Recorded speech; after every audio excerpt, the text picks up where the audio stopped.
దెయ్యాలు ఉన్నాయా లేవని తెలుసుకోవడం కోసం కొందరు హాంటెడ్ ప్లేస్ కి వెళ్లి ఇన్వెస్టిగేషన్ చేస్తూ ఉంటారు. ఇంకొంతమంది గోస్ట్ హాంటింగ్ వీడియోస్ చేస్తుంటారు. అలా ఫ్రెంచ్ కు చెందిన ఆర్యన్ నతేలే అనే 22 years అమ్మాయి టిక్ టాక్ లో గోస్ట్ హాంటింగ్ వీడియోస్ చేస్తుండేది. అలా తను వీడియో తీయడం కోసం ఇద్దరు ఫ్రెండ్స్ తో కలిసి ఒక పాత చర్చ్ లోకి వెళ్తుంది. ఆ చర్చ్ ఎన్నో ఇయర్స్ నుండి మూసేసి ఉంది. ఆ చర్చ్ లో ఏవో ఆత్మలు ఉన్నట్టు, అందులో నుంచి ఏవో వింత శబ్దాలు వస్తున్నట్టు, ఇలా రకరకాలుగా అక్కడి ప్రజలు చాలా భయపడేవాళ్ళు. అలాంటి చర్చ్ లోకి ఈ అమ్మాయి బానే వెళ్ళింది. కానీ ఈ అమ్మాయి వెళ్ళిన తర్వాత ఆ అమ్మాయి నుండి ఎలాంటి ఇన్ఫర్మేషన్ లేదు. నెక్స్ట్ డే ఆ చర్చ్ సైడ్ నుండి వెళ్తున్న కొందరికి ఏదో దారుణమైన స్మెల్ రావడం గమనించారు. భయపడి వెంటనే పోలీసులకు ఇన్ఫార్మ్ చేశారు. పోలీసులు లోపలికి వెళ్ళి చూసి షాక్ అయ్యారు.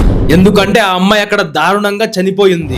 ఆమె ఒంటి మీద ఎన్నో కత్తిపోట్లతో బ్లడ్ తో నిండిపోయి ఉన్నది. ఈ విషయం తెలిసిన అక్కడ ప్రజలు ఆమెను ఖచ్చితంగా దయ్యమే చంపి ఉంటుందని చాలా భయపడిపోయారు. ఆ బాడీని పోస్ట్ మార్టం కి పంపించిన తర్వాత వీళ్ళకి తెలిసిన ఇంకొక విషయం ఏంటంటే కత్తిపోట్లే కాక ఆమె బాడీలో 2 చోట్ల 2 బుల్లెట్లు కూడా ఉన్నాయని చెప్పారు. అప్పుడు ఇన్వెస్టిగేషన్ స్టార్ట్ చేసిన తర్వాత పోలీసులు చెప్పింది ఏంటంటే ఆ అమ్మాయి కొన్ని డేస్ బ్యాకే తన హస్బెండ్ తో గొడవ పడి పోలీస్ స్టేషన్ లో కంప్లైంట్ ఇచ్చింది. ఆ కోపంతోనే వాళ్ళ హస్బెండ్ ఎవరికి ఏ డౌట్ రాకుండా ఉండడం కోసం ఇలాంటి హాంటెడ్ ప్లేస్ లో చంపేశాడంట. అండ్ అతనికి ఈ అమ్మాయి ఫ్రెండ్స్ కూడా హెల్ప్ చేశారంట. సో ఈ విషయం తెలిసిన తర్వాత అక్కడ ప్రజలు ఏమనుకున్నారంటే ఆమెను దయ్యం చంపలేదంట, మనుషులే చంపేశారంట అని అనుకున్నారు. సో ఇలాంటి రియల్ స్టోరీస్ కోసం మన ఛానల్ సబ్స్క్రైబ్ చేసుకోండి.